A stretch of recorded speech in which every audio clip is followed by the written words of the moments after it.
Today I pulled out the leather journal from the shelf and stared at it for a moment before opening it. This project, the Dream Journal, is more than just a way to document our journey, it's a way to remember where we came from. I think back to the weekends we spent filming, volunteering at church, and hopping on buses to events because we weren't old enough to drive yet. Those moments shaped us. They taught us the value of showing up even when it was inconvenient or exhausting. The wisdom we gained over the years didn't come easy. It came from making mistakes, many mistakes, and learning from each one. Every step has revealed a little more about who we are and what we're meant to do. I know this world is full of regrets, but chasing our young wild dreams will never become one of them. The thing about regret is that it's silent. It's not something anyone will see or notice, but it will stay with you if you let it. We started this journal to show the truth about this life. The real, unpolished truth. No secrets, no shortcuts, no gimmicks. Just the raw, messy, and beautiful journey of figuring it all out. This is our story, and we're not holding anything back. This week we stepped out of our comfort zone in more ways than one. It's still a weird experience for us since we're not the in front of the camera types, especially recording ourselves at the gym. It felt awkward, but we learned a lot, particularly about being mindful of others while also losing the fear of recording in public.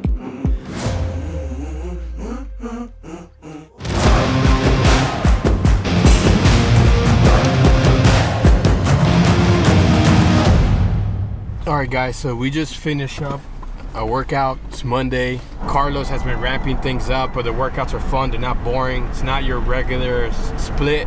So today we did a pull push day. And also remember, I'm also running at the same time. So I feel strong, I feel fast. This is probably the lightest I've felt, but also where I haven't lost my strength and I'm like, damn, I look skinny. It's been a really good experience and the race is almost 4 weeks away. So still training, still working hard, and we got to work out together. So that's always a plus. Anthony has been in his running program training for the half marathon. Watching him commit to it has been inspiring and has pushed us to think more about discipline in other areas of our lives.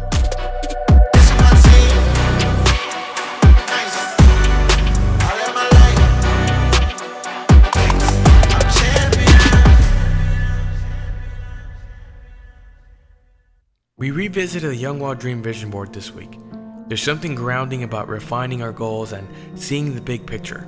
It keeps us focused and intentional. This is, when I was working at mom's school, they had formulated a project where each kid was tasked with thinking about someone from a staff member and then praying for God to give them a verse to then give it. And that's what I remember. I was like talking to him like, hey man, like I don't want to be up here anymore. You know, things for mom are getting hard, financially things are tough. I might just move down to Miami. And I remember that morning I had opened up my Bible, and this is the verse that came up when I just opened it at random. And without me knowing that was the project that they were working on, the little girl came up to me that morning and gave me the same verse I had read before showing up at school. That was pretty cool. Made me cry. It was a good one. The vision board for us is very practical. I think that I have like this hierarchy of value that it's, you know, you gotta take care of yourself, your relationship with God. What comes second is your family, and then third, whatever business or ministry you have. Because if you don't work on yourself, how do you take care of your family? If you don't have a good relationship with God and you can't even, you know, keep stable at that, how do you even have a relationship with anyone else?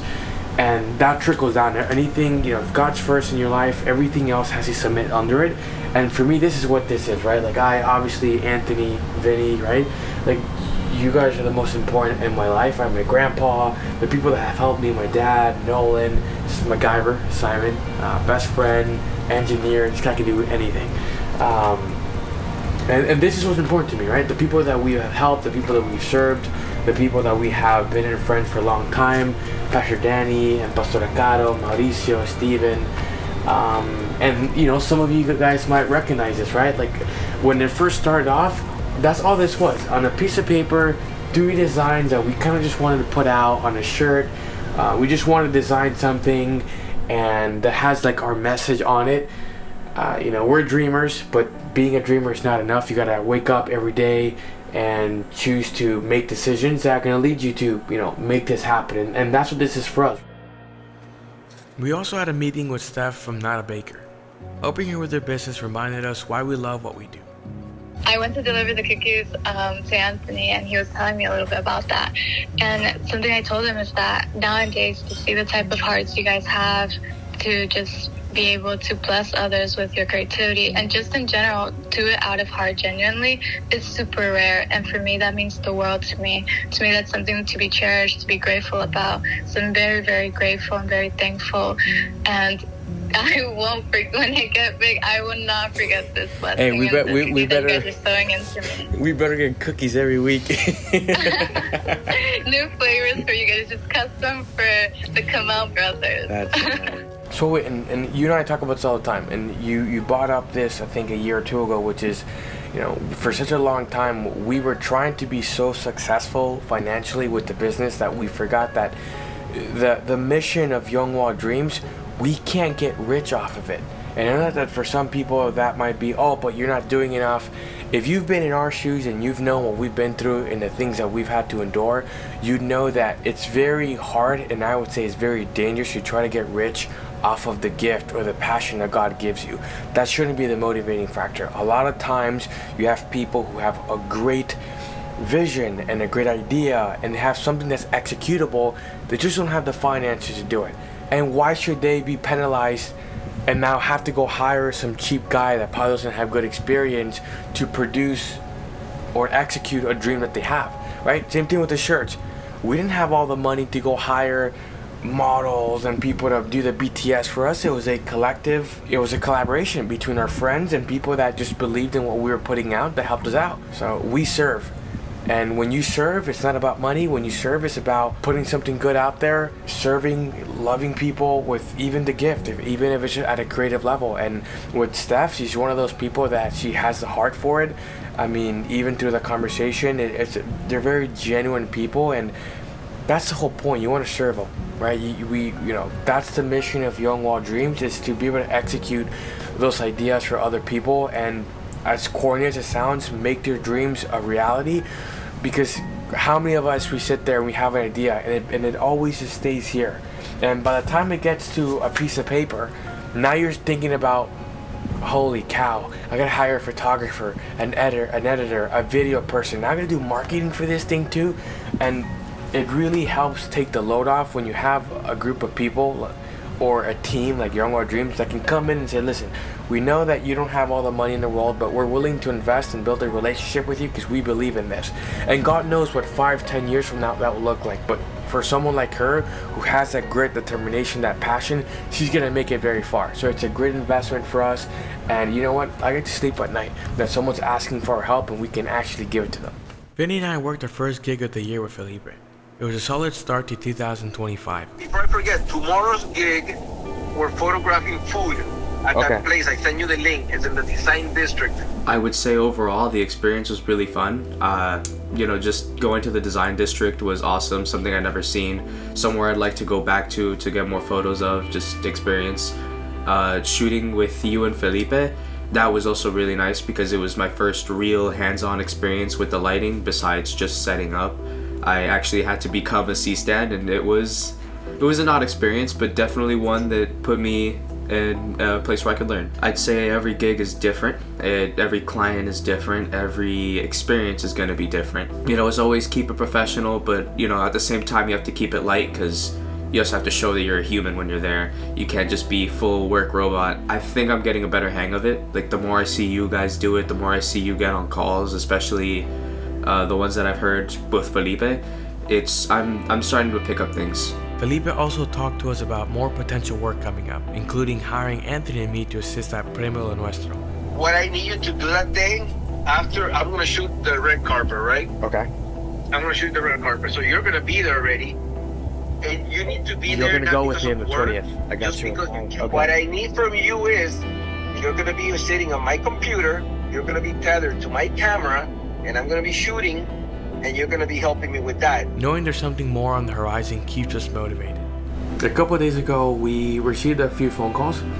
Most of the phone calls that come in, it's either clients updating us about projects they have coming up, or people just that might require our services, whether it's photo, video, or even editing.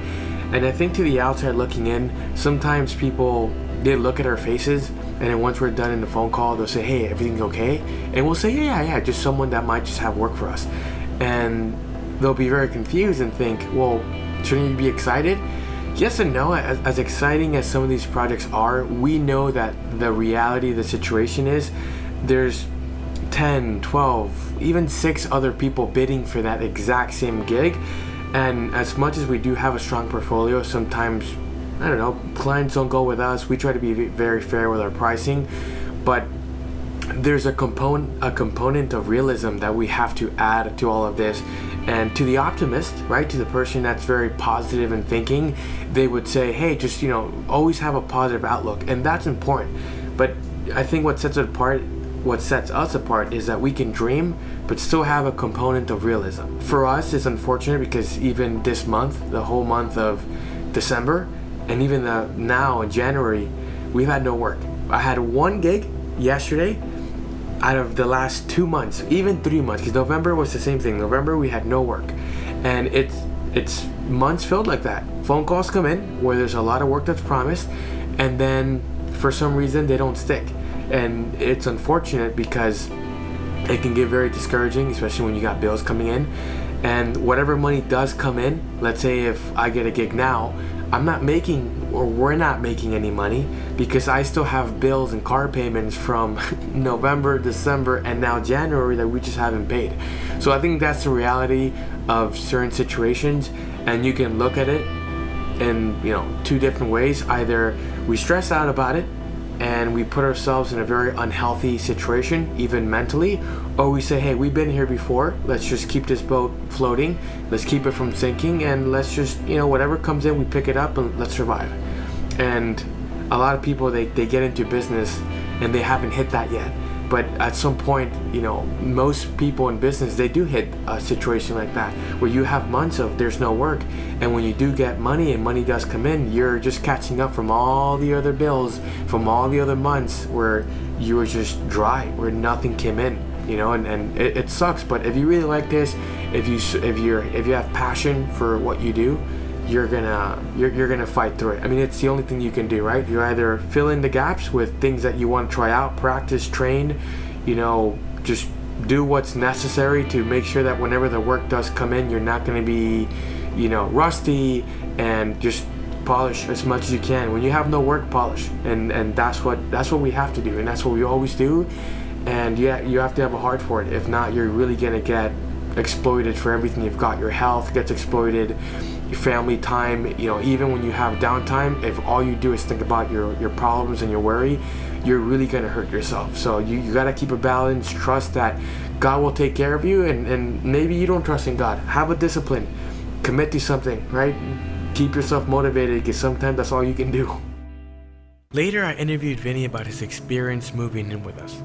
He shared what it's been like living in our culture of discipline, helping around the house, cleaning, and learning. He's even started working part-time to help carry the weight with us. When he's not working, he's all in on YWD projects. Hearing his perspective was a reminder of why we do what we do and how far we've come. I'd say there's a lot of major differences. Back at home with Mom, I was not working out as consistently or as hard as I'm going at it now. I wake up every morning, gym, except for Saturdays, Sundays. After that, either work or studying at home, trying to learn how to edit, trying to learn more about the cameras. You guys have been pushing me to start learning more, and I've been trying to give it my all. No matter how many videos I watch, no matter how much I sit behind this computer, unless I'm actually fully behind Anthony's computer or mine, and somebody's letting me know, hey, this is how we run things, this is how we do things, I don't feel like I'm getting as far as I could or as I want to. So I'd say that's probably been my biggest challenge so far. This is just one of many entries, and the next chapters are already on its way. For now, the journal rests, but the story continues.